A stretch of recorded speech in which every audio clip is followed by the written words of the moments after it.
back to my channel. So today I wanted to share with you guys my review of a sunscreen. I'm actually going to be uploading a few videos this week because I didn't want to have like a super long sunscreen review. As always, please subscribe if you'd like to stay updated with any future videos. I make beauty videos, I sometimes sing, I do skincare reviews, all that fun stuff. So if you're interested in something like that, definitely hit the subscribe button and also the notification bell right next to it.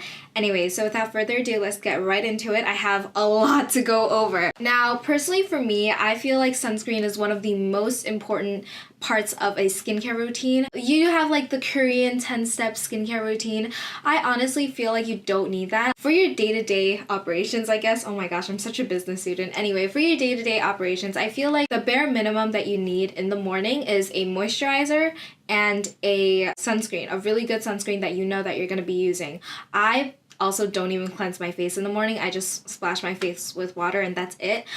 So I'm really hard on the sunscreens that I purchased. I'm going to be reading off notes here. First things first, it's important to note that the majority of Asian sunscreens contain chemical filters that aren't FDA approved, so you have to keep that in mind. The reason why this happens is because the FDA considers sunscreens as a form of over-the-counter medication. Therefore, there's going to be a lot more stringent requirements for brands to get any chemical, like new breakthrough chemical formulas approved. So for the most part, companies just don't do that and they just rely on kind of outdated ingredients such as zinc oxide or titanium dioxide. Of course, it's not like these ingredients are bad, it's just a lot of the times, especially when it comes to facial sunscreen, there's always like, it's not as cosmetically elegant as what you would wish to have, especially if you're someone who wears makeup. So this is the Shiseido Senka Aging Care Sunscreen. It's SPF 50 plus and it's PA quadruple plus, so it's actually really protective, but it's pretty much formulated completely on chemical sunscreens, and you could tell just by looking at the texture of the sunscreen that it barely contains any physical blockers. So with something that has majority of its ingredients as chemical filters, you need to put this on at least 15 minutes before you leave the house. Otherwise, you're not going to be protected for a certain period of time if you just slap on your sunscreen and run out the door. So if you look at the Coast DNA analysis, I'm going to put it up here. It has 4 kinds of UVB protection and 5 kinds of UVA protection. And UVB protection is going to be SPF, UVA is going to be PA, if you guys didn't know that. There are a few ingredients that you should notice.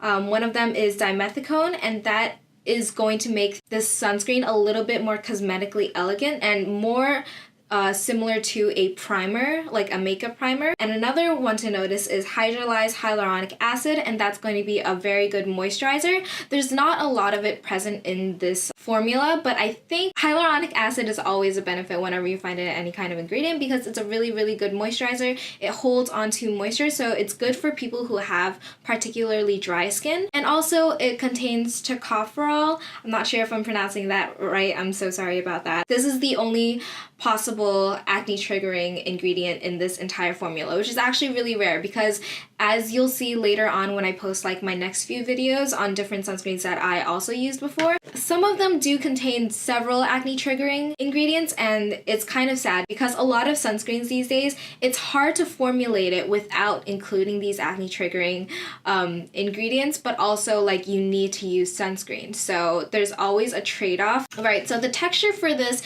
is, because of the dimethicone, it feels like a very thick moisturizing primer. It kind of reminds me of if you guys have ever used the priming moisturizer from Glossier. It's kind of like that, except a little bit more, I feel like there's like the tiniest bit more grease in it. So if you're oily skinned, you're not gonna like this. I remember when I started using this, I had oily skin because I wasn't on Accutane at the time, and I absolutely hated this formula, but now that I have really, really dry skin, I can really appreciate the fact that there is so, like, a little bit of oil to make my skin feel a little bit more moisturized and not as chapped, because the winter air is killing my Accutane skin right now. And what's really great about this sunscreen is that there's no fragrance in it, which is so amazing. I actually think that fragrance shouldn't be present in the majority of your skincare products. I'm starting to phase out any of my products that contain fragrance because I feel like it's honestly just not necessary, and it might be what's triggering my acne in the first place. So I like to apply this sunscreen about 5 minutes after my moisturizer, and about 10 minutes after I apply this, I'm going to be using my foundation. The thing with this product is because it contains dimethicone, it has this tendency to ball up a lot. I didn't know this was really a problem until like I Google searched it, because I didn't know why my skin kept having these little flakes, but it wasn't like my skin, it was just like very dimethicone-y, right? So after applying moisturizer, you should wait a little bit for the moisturizer to soak in before you apply your sunscreen. And then after you apply your sunscreen, you want it to set down just a little bit before you put on your foundation. And that way you're going to prevent any kind of pilling that occurs. What's amazing about chemical filters is that there is not going to be any white cast. Now, I always hated sunscreen growing up. Like, I didn't really use sunscreen growing up because there was such a crazy white cast to it.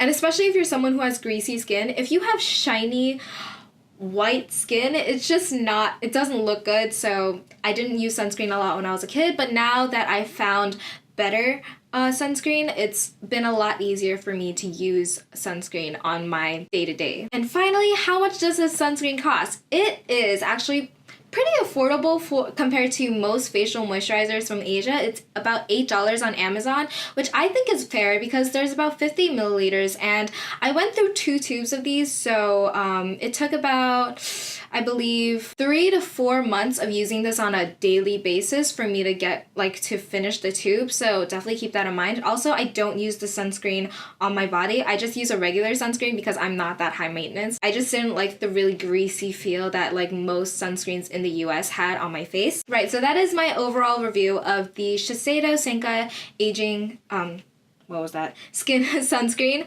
I hope you guys found that very informative. So who do I think this sunscreen is good for? I feel like this sunscreen is good for people who have very dry skin, people who have time in the morning, honestly, to apply sunscreen, because for me, I'm someone who always runs late. So I don't usually have time to wait the 15 minutes before leaving my house. So definitely keep that in mind, because you don't want to be unprotected for any amount of time while you're outside in the sun, because the sun is the deadliest laser. And it's also really good for people who are like makeup wearers, because it contains dimethicone already. It's a little bit pore filling, and it does make your skin just a little bit smoother and better for makeup application. It's important to find a sunscreen that works for you and that you can see yourself actually using on a daily basis. If you found this video helpful, please hit the thumbs up button so I know that this is content that you guys are enjoying. And if you have any questions, please let me know down below. And finally, oh, right. So I always get questions about what lip products I'm using, which I don't know why, because my lips aren't that great looking, I don't know.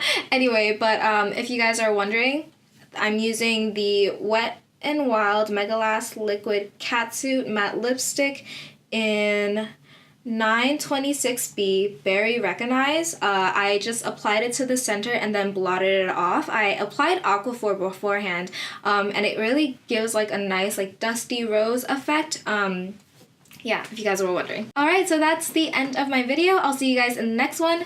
Bye!